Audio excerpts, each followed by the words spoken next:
మనం విదేశాలకు వెళ్ళినప్పుడు ఏదన్నా తప్పు చేస్తే అది ట్రాఫిక్ నిబంధనల్లోనో లేకపోతే గనక నవ్వుకుంటా పెద్దగా మాట్లాడుకుంటూ ఏదైనా చేసినప్పుడు వాళ్ళ నిబంధనలకు విరుద్ధంగా ఉందని చెప్పి ఇండియన్స్కి బిహేవియర్ తెలియదు ఇట్లాంటి మాటలు మాట్లాడతారు కదా.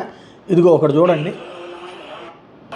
ఒక టూరిస్టు ధర్మశాల ఉంది కదా మన దేశంలో ఈ బౌద్ధులది, ఆ ధర్మశాలలో ఇదిగో కూరలన్నీ ఇసిరేయడం, పళ్ళన్నీ ఇసిరిపారేయడం, రచ్చ రచ్చ చేసుకొచ్చాడు. వీడు విదేశీ టూరిస్టే, బుద్ధి జ్ఞానం ఉందా అంటే లేదు వీడికి. ఇదిగో అట్లా పిచ్చి పిచ్చిగా ప్రవర్తించాడు. పోలీస్ అధికారి వెళ్తే పోలీస్ అధికారి, మహిళా పోలీస్ అధికారి పట్ల కూడా దురుసుగా ప్రవర్తించాడు. ఇట్లాంటివి మనం కూడా వైరల్ చేయాలి. ఎందుకంటే మన దేశం వాళ్ళు ఏదన్నా విదేశాల్లో తప్పు చేస్తే వాళ్ళ మీద రచ్చ చేస్తున్నారు కదా, తప్పుడు ప్రచారం చేస్తున్నారు కదా. వాళ్ళు కూడా ఇట్లాంటి బుద్ధులు ఉన్నోళ్ళు ఉంటారు. వ్యక్తి చేసే తప్పుని దేశం మీద రుద్దుతున్నారు, దేశం గురించి బద్నాం చేస్తున్నారు. మరి వీళ్ళని ఏమనాలి? విదేశీయులు ఏమన్నా అందరూ పట్టిత్తులా, అందరూ పుడింగిలా? ఇట్లాంటి దరిద్రులు వాళ్ళ దగ్గర కూడా ఉంటారు.